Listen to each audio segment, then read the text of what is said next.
Parole de Dieu quotidienne. L'œuvre de la conquête d'aujourd'hui a pour but de mettre en évidence ce que sera la fin de l'homme. Pourquoi dis-je que le châtiment et le jugement d'aujourd'hui sont le jugement devant le grand trône blanc des derniers jours? Ne vois-tu pas cela? Pourquoi l'œuvre de la conquête est-elle l'étape finale? N'est-ce pas précisément pour manifester le genre de fin que chaque classe d'hommes recevra? N'est-ce pas pour permettre à tous, durant l'œuvre de la conquête par le châtiment et le jugement, de révéler leur vrai visage et ensuite d'être classés selon leur genre? Au lieu de dire que c'est la conquête de l'humanité, il serait peut-être préférable de dire que cela démontre le genre de fin qui sera réservé à chaque classe d'hommes. Il s'agit de juger les péchés des hommes et ensuite de révéler les diverses classes d'hommes, de décider ainsi s'ils sont méchants ou justes. Après l'œuvre de la conquête, vient alors l'œuvre qui consiste à récompenser le bien et à punir le mal.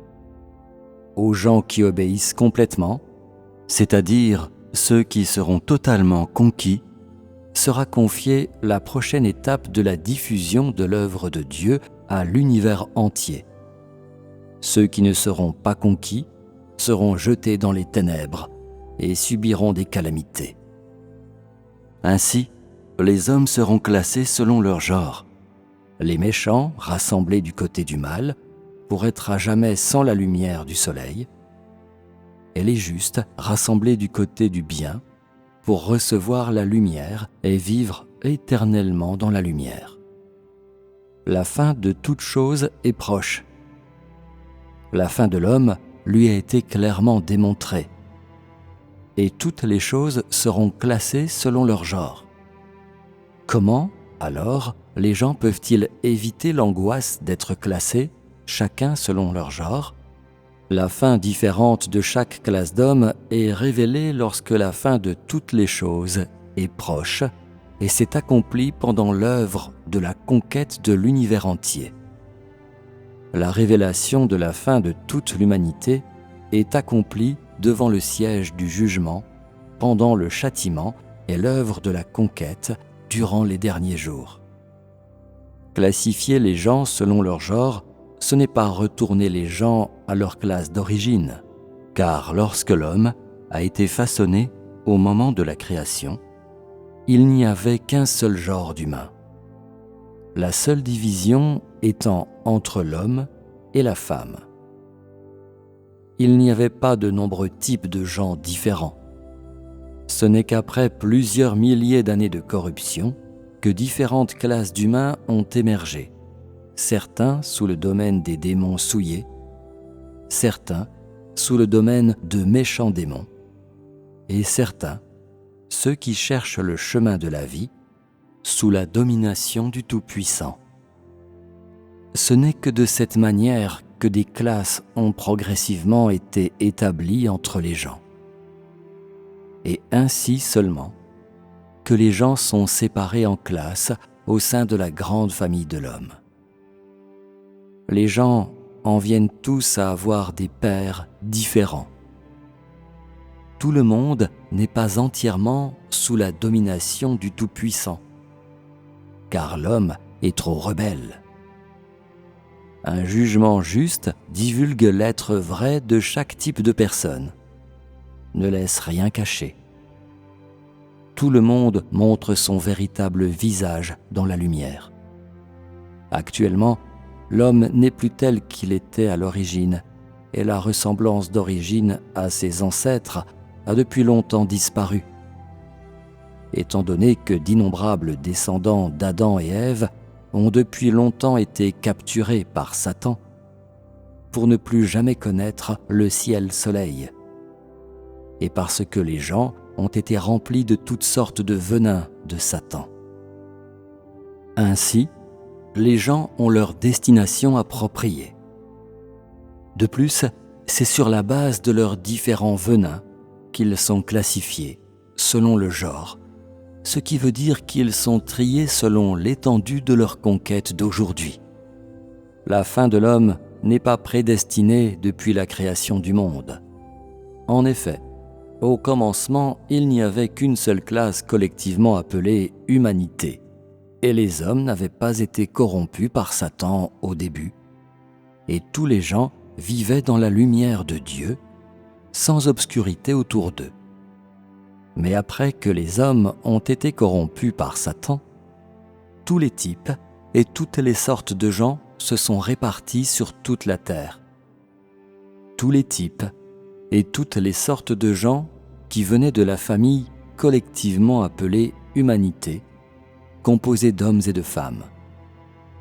Ils ont tous été conduits par leurs ancêtres à s'écarter de leurs ancêtres plus anciens, l'humanité qui se composait de l'homme et de la femme. En ce temps-là, les seules personnes que l'Éternel dirigeait dans leur vie sur la terre étaient les Israélites.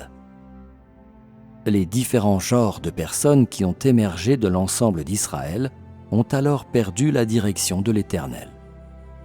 Ces premiers hommes, complètement ignorants des questions du monde humain, ont suivi leurs ancêtres dans les territoires qu'ils ont revendiqués, ce qui continue aujourd'hui. Ainsi, ils ignorent toujours comment ils se sont éloignés de l'Éternel et comment ils ont été corrompus jusqu'à ce jour par toutes sortes de démons immondes et de mauvais esprits. Ceux qui ont été profondément corrompus et empoisonnés jusqu'à présent, c'est-à-dire ceux qui finalement ne peuvent pas être secourus, n'auront pas d'autre choix que de suivre leurs ancêtres, les démons immondes qui les ont corrompus. Ceux qui finalement peuvent être secourus suivront la destination appropriée de l'humanité, à savoir la fin réservée à ceux qui sont sauvés et conquis. Tout sera fait pour sauver tous ceux qui peuvent être sauvés. Mais pour les gens insensibles et incurables, leur seul choix sera de suivre leurs ancêtres dans l'abîme du châtiment. Ne crois pas que ta fin était prédestinée au début et n'a été révélée que maintenant. Si c'est ce que tu crois, alors as-tu oublié qu'aucune classe satanique distincte n'a été créée au premier moment de la création de l'humanité? As-tu oublié qu'une seule humanité composée d'Adam et Ève a été créée? Si tu avais été le descendant de Satan au début, cela ne signifierait-il pas que l'Éternel avait inclus un groupe satanique dans sa création quand il a créé l'homme? Aurait-il pu faire cela? Il a créé l'homme pour son témoignage. Il a créé l'homme pour sa gloire. Pourquoi aurait-il intentionnellement créé une classe de la progéniture de Satan pour qu'elle lui résiste volontairement? Comment l'Éternel aurait-il pu faire une telle chose? S'il l'avait faite, qui pourrait dire qu'il est un Dieu juste? Quand je dis maintenant que certains d'entre vous seront du côté de Satan à la fin, cela ne signifie pas que tu étais avec Satan au début. Cela signifie plutôt que tu as sombré si bas que même si Dieu a essayé de te sauver, tu n'as toujours pas réussi à gagner ce salut. Il n'y a pas d'autre choix que de te classer avec Satan. Tout simplement, c'est parce qu'il est impossible de te sauver. Non parce que Dieu est injuste avec toi, qu'il a volontairement fixé ton destin comme une incarnation de Satan, et t'a ensuite rangé du côté de Satan et, à dessein, veut que tu souffres. Cela n'est pas la vérité intérieure de l'œuvre de la conquête. Si c'est ce que tu crois, alors ta compréhension est très unilatérale. La dernière étape de la conquête a pour but de sauver les gens et aussi de révéler leur fin, de dévoiler la déchéance des gens par le jugement et de les amener ainsi à se repentir, à se relever, à poursuivre la vie et la voie droite de la vie humaine, de réveiller le cœur des gens engourdis et obtus, et de découvrir leur révolte intérieure par le jugement.